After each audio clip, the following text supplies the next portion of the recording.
समस्या। आगरा में रहने वाला 29 वर्षीय दीपेश बिस्तर से आंखें मलते हुए उठा। सुबह के 7 बज चुके थे। दीपेश जैसे ही बाथरूम की ओर चला तभी दरवाजे की बेल बज उठी। दीपेश अपनी आंखों को साफ करते हुए मन ही मन बड़बड़ाते हुए कहने लगा, न जाने सुबह सुबह कौन बेल बजा रहा है। इतनी सुबह तो किसी के आने का मतलब ही नहीं बनता। दरवाज़ा खोला तो सामने एक डिलीवरी बॉय खड़ा था। उसके पास एक बड़ा सा पैकेट था। उसने दीपेश के हाथों में पैकेट थमाते हुए शांतिपूर्वक कहा, इस पैकेट पर भावना नाम लिखा है। क्या भावना इसी घर में रहती हैं?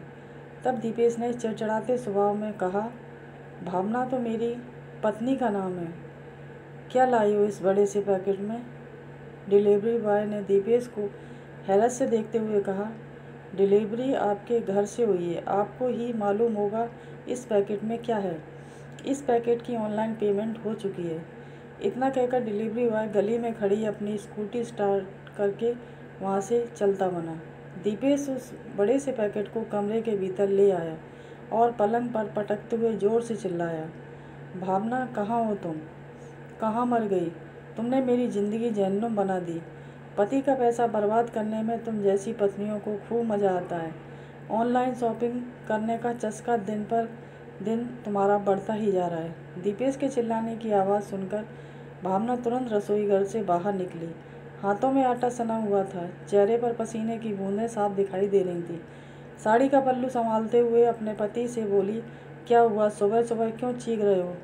बच्चे सो रहे हैं, जाग जाएंगे। दीपेश एक बार फिर गर्म लहजे में बोला, तुम्हारी बहनों को तो ऑनलाइन शॉपिंग करने का भूत सवार है। उनकी देखा देखी अब तुम्हें भी ऑनलाइन शॉपिंग करने का चस्का चढ़ गया। तुम अपनी आदतों से बाज नहीं आओगी। दीपेश तमतमाता हुआ बाथरूम में चला गया। 1 घंटे बाद बाथरूम में से निकला तब भावना ने जल्दी जल्दी खाना तैयार करके टिफ़िन टेबल पर रख दिया था। घड़ी में 8 बज चुके थे। दीपेश को 9 बजे अपने दफ्तर पहुंचना था।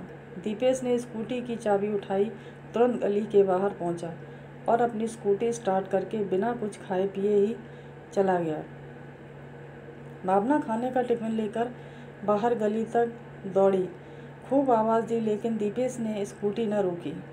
दफ्तर में आज दीपेश का मन काम में नहीं लग रहा था। उसके दिमाग में एक ही बात घूम रही थी, उसकी बीवी भावना ऑनलाइन शॉपिंग करके फिजूल में अपने पति का पैसा बर्बाद करती है।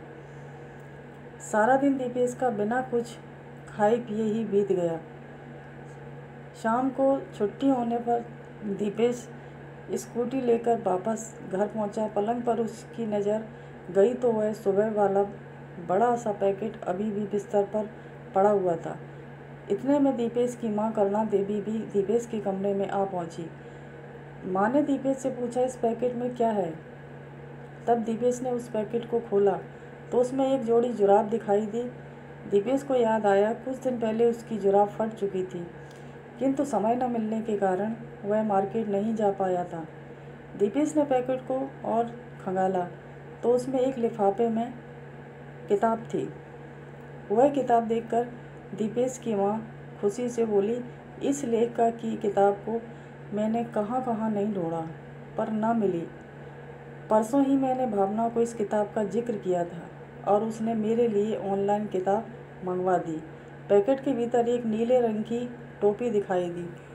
करुणा देवी ने टोपी उठाते हुए कहा, तेरे बाबूजी तुझसे कितनी बार कह चुके थे कि गर्मी शुरू हो चुकी है, बाहर निकलने पर नंगे सर पर धूप लगती है, इसलिए एक नीले रंग की टोपी खरीद कर ले आ, मगर तूने कई बार अनसुनी कर दी। चलो अच्छा हुआ बहू ने ऑनलाइन से इन ज़रूरत की चीज़ों को घर बैठे ही मंगवा लिया। करुणा देवी ने सब चीज़ों को देखकर हिसाब लगाया, 900 रुपयों का सामान होगा। पलंग पर ही भावना का मोबाइल पड़ा हुआ था। दीपेश ने मोबाइल चेक किया तो सुबह 7 बजे डिलीवरी बॉय से ऑनलाइन मंगवाया गया सामान की कीमत केवल 350 रुपये थी। तब करुणा देवी ने अपने बेटे दीपेश को बताया, पहले एक एक सामान के लिए दुकानों पर भटकना पड़ता था और दुकानदार हर एक सामान की कीमत बढ़ा चढ़ाकर बताते थे। जब से ऑनलाइन शॉपिंग का सिस्टम शुरू हुआ है कम दामों में ही हमें घर बैठे ज़रूरत की चीज़ें मिल जाती हैं। बाहर मार्केट में जो सामान 2000 रुपये का है, वही सामान ऑनलाइन शॉपिंग में 1500 रुपये का मिल जाता है। आजकल की पढ़ी लिखी भावना जैसी महिलाएं परिवार चलाने में और 2 पैसे जोड़ने में सबसे आगे हैं। दीपेश ने इधर उधर नज़र दौड़ाई, फिर छत पर पहुंचा तो भावना ऊपर वाले कमरे में बच्चों को ट्यूशन पढ़ा रही थी। दीपेश तुरंत भावना के पास बैठते हुए बोला, आज सुबह जो मैंने तुम्हारे साथ बुरा बर्ताव किया उसके लिए क्षमा मांगता हूँ। मेरी समझ में आ चुका है, पत्नियाँ हमेशा गलत नहीं होती, और ना ही ऑनलाइन शॉपिंग। जय हिंद।